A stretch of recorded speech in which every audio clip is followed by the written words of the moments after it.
નમસ્કાર ગુજરાત, સ્વાગત છે આપનું આજના તાજા અને મહત્વપૂર્ણ હવામાન અપડેટમાં। આજે તારીખ છે 10 ઓગસ્ટ 2026 સોમવાર અને ગુજરાતના હવામાનને લઈને આ સમયે મહત્વની અપડેટ સામે આવી રહી છે। ગઈકાલે એટલે કે 9 ઓગસ્ટના રોજ રાજ્યના અનેક વિસ્તારોમાં વરસાદી માહોલ જોવા મળ્યો હતો અને હવે આગામી કલાકોમાં પણ વરસાદી ગતિવિધિ યથાવત રહેવાની શક્યતા છે।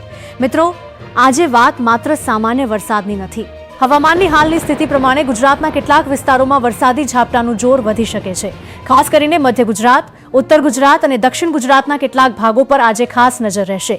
કયા જિલ્લાઓમાં વરસાદનું જોર વધારે રહી શકે છે, ક્યાં ગાજવીજ સાથે વરસાદની શક્યતા છે અને આવતીકાલે એટલે કે 11 ઓગસ્ટે પરિસ્થિતિ કેવી રહી શકે છે તેની સંપૂર્ણ માહિતી આજે આપણે જાણીશું। સૌથી પહેલા વાત કરીએ આજના સમગ્ર હવામાનની। અત્યારે ગુજરાતની આસપાસ વરસાદી વાદળોની અવરજવર વધી રહી છે। દિવસ દરમિયાન ભેજ અને સ્થાનિક હવામાન પરિસ્થિતિના કારણે કેટલાક વિસ્તારોમાં વરસાદી પ્રવૃત્તિ વધુ સક્રિય બની શકે છે। એટલે સવારે સામાન્ય વાદળછાયું વાતાવરણ હોય અને ત્યારબાદ બપોર કે સાંજના સમયે અચાનક વરસાદ શરૂ થાય તેવી સ્થિતિ કેટલાક વિસ્તારોમાં જોવા મળી શકે છે। આજે ખાસ કરીને મધ્ય ગુજરાતનો પટ્ટો મહત્વનો બની શકે છે।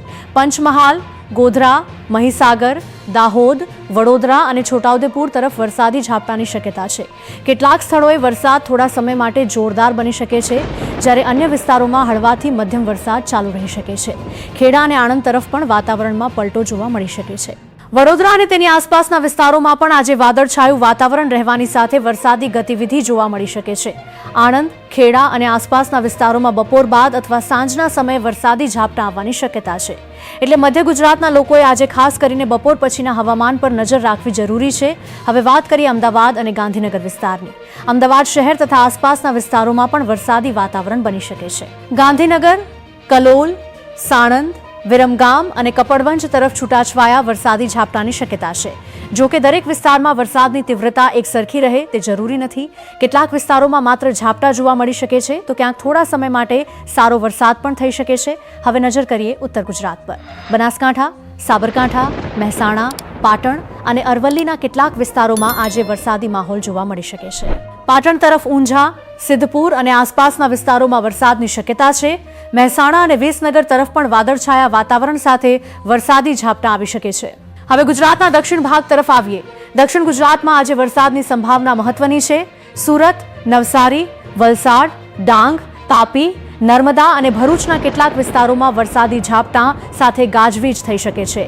ખાસ કરીને બપોર પછી વાતાવરણમાં અચાનક ફેરફાર જોવા મળે તો કેટલાક વિસ્તારોમાં ટૂંકા સમય માટે ભારે વરસાદ પણ થઈ શકે છે। સુરતથી લઈને નવસારી અને વલસાડ તરફ વરસાદી વાદળોની અસર જોવા મળી શકે છે। ડાંગ અને તાપી જેવા વિસ્તારોમાં પણ વરસાદી ગતિવિધિ સક્રિય રહી શકે છે। નર્મદા અને ભરૂચ તરફ પણ સ્થાનિક હવામાન પરિસ્થિતિ પ્રમાણે વરસાદી ઝાપટા જોવા મળી શકે છે। એટલે દક્ષિણ ગુજરાતના લોકોએ પણ આજે હવામાનમાં થતા અચાનક ફેરફારને ધ્યાનમાં રાખવો જરૂરી છે। મિત્રો, હવે વાત કરીએ સૌરાષ્ટ્રની। સૌરાષ્ટ્રના દરેક જિલ્લામાં વરસાદ એક સરખો રહેવાની શક્યતા નથી, પરંતુ કેટલાક વિસ્તારોમાં સારા વરસાદી ઝાપટા આવી શકે છે। ગીર સોમનાથ, જૂનાગઢ, પોરબંદર અને અમરેલીના કેટલાક વિસ્તારોમાં વરસાદી પ્રવૃત્તિ જોવા મળી શકે છે। જામનગર અને દ્વારકા તરફ વાત કરીએ તો અહીં કેટલાક વિસ્તારોમાં હળવાથી મધ્યમ વરસાદી ઝાપટા જોવા મળી શકે છે। ખંભાળિયા, લાલપુર અને કાલાવડ તરફ પણ વરસાદી વાતાવરણ બની શકે છે। બીજી તરફ મોરબી અને સુરેન્દ્રનગર તરફ આજે વરસાદની શક્યતા યથાવત રહી શકે છે।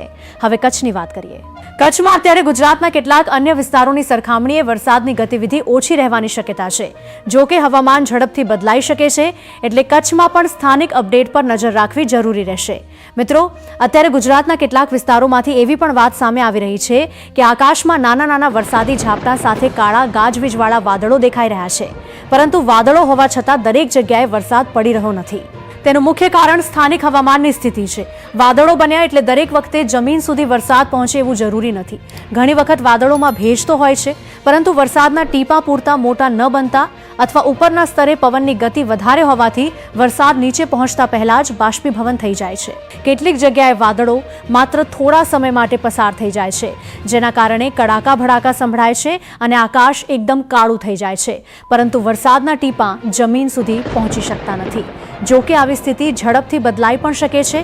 એટલે જ્યાં અત્યારે માત્ર કાળા વાદળો અને નાના ઝાપટા જોવા મળી રહ્યા છે, ત્યાં આગામી કલાકોમાં વરસાદનું જોર વધી જાય તેવી શક્યતા પણ રહે છે। હવે વાત કરીએ આપણા ગુજરાતના ખેડૂતોની। અત્યારે રાજ્યમાં ખરીફ સિઝનની ખેતી થઈ ચૂકી છે અને ખેતરોમાં કપાસ, મગફળી, સોયાબીન, મકાઈ, ડાંગર, બાજરી, અડદ, તુવેર, મગ, તલ અને એરંડા જેવા પાકો ઊભા છે. હાલમાં ખેડૂતોની નજર સંપૂર્ણપણે આકાશ તરફ છે, કારણ કે સમયસર અને સારો વરસાદ મળે તો ઊભા પાકને જરૂરી ભેજ મળી શકે છે અને ખેતી માટે મોટી રાહત થઈ શકે છે. ખાસ કરીને કપાસ અને મગફળી ગુજરાતના મહત્વના ખરીફ પાકોમાં આવે છે. આ ઉપરાંત સોયાબીન, મકાઈ અને અન્ય પાકો પણ અનેક વિસ્તારોમાં વાવવામાં આવ્યા છે. હવે ખેડૂતો માટે આગામી વરસાદ ખૂબ મહત્વનો બની શકે છે. જ્યાં વરસાદની જરૂર છે ત્યાં સારો વરસાદ ખેતરો માટે ફાયદાકારક સાબિત થઈ શકે છે અને ખેડૂતોને સિંચાઈની ચિંતા પણ થોડી ઓછી થઈ શકે છે. એટલે અત્યારે ગુજરાતનો ખેડૂત વરસાદની આતુરતાથી રાહ જોઈ રહ્યો છે. વરસાદ સારો પડે, સમયસર પડે અને ખેતરમાં ઉભેલા પાકને પૂરતો લાભ મળે એવી આશા દરેક ખેડૂત રાખી રહ્યો છે. આગામી દિવસોમાં વરસાદ કેવો રહે છે તેના પર અનેક ખેડૂતોના પાકની સ્થિતિ અને ખેતીનો આગળનો સમયગાળો નિર્ભર રહેશે. મિત્રો, હવે અત્યાર સુધીની સૌથી મહત્વની વાતથી આગળ વધીએ અને જોઈએ કે આવતીકાલે એટલે કે 11 ઓગસ્ટે શું સ્થિતિ બની શકે છે. આવતીકાલે વરસાદી ગતિવિધિ કેટલાક વિસ્તારોમાં વધારે સક્રિય બની શકે છે. ખાસ કરીને મધ્ય ગુજરાત તરફ હવામાનની સ્થિતિ મહત્વપૂર્ણ બની શકે છે. ગોધરા, દાહોદ, વડોદરા અને છોટાઉદેપુર જેવા વિસ્તારોમાં ભારે વરસાદની શક્યતા પર નજર રહેશે. આ સાથે ઉત્તર ગુજરાતના બનાસકાંઠા, સાબરકાંઠા અને અરવલ્લીના કેટલાક વિસ્તારોમાં પણ વરસાદનું જોર વધી શકે છે. મધ્ય ગુજરાતના કેટલાક વિસ્તારોમાં વરસાદી વાદળોની વધુ સક્રિયતા જોવા મળે તો થોડા સમય માટે ભારે વરસાદી ઝાપટા પડી શકે છે. હવે મિત્રો, ગઈકાલના એટલે કે 9 ઓગસ્ટના વરસાદની વાત કરીએ. ગઈકાલે રવિવારના દિવસે ગુજરાતના અનેક વિસ્તારોમાં વરસાદી માહોલ જોવા મળ્યો હતો. ગીર સોમનાથ તરફથી વરસાદના અહેવાલો સામે આવ્યા હતા અને ભાવનગર જિલ્લાના તળાજા પંથકમાં પણ વરસાદ નોંધાયો હતો. આ વરસાદી ગતિવિધિ બતાવે છે કે રાજ્યમાં ચોમાસાની પ્રવૃત્તિ હજુ પણ સક્રિય છે. જો કે કોઈ એક જિલ્લાના વરસાદ પરથી સમગ્ર ગુજરાત માટે સમાન સ્થિતિ માનવી યોગ્ય નથી, કારણ કે ચોમાસામાં થોડા અંતરે પણ વરસાદની તીવ્રતામાં મોટો તફાવત જોવા મળી શકે છે. મિત્રો, એક વાત ખાસ યાદ રાખજો કે વરસાદની આગાહીનો અર્થ દરેક જગ્યાએ સમાન પ્રમાણમાં વરસાદ પડશે એવો નથી.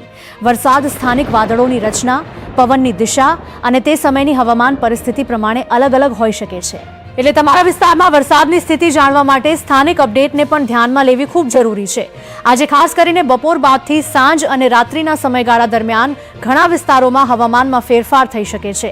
જો ગાજવીજ શરૂ થાય તો ખુલ્લા મેદાનમાં જવાનું ટાળવું, વીજળીના થાંભલા અથવા ઝાડની નીચે ઊભા ન રહેવું અને નીચાણવાળા વિસ્તારોમાં પાણી ભરાવાની સ્થિતિ હોય તો સાવચેતી રાખવી.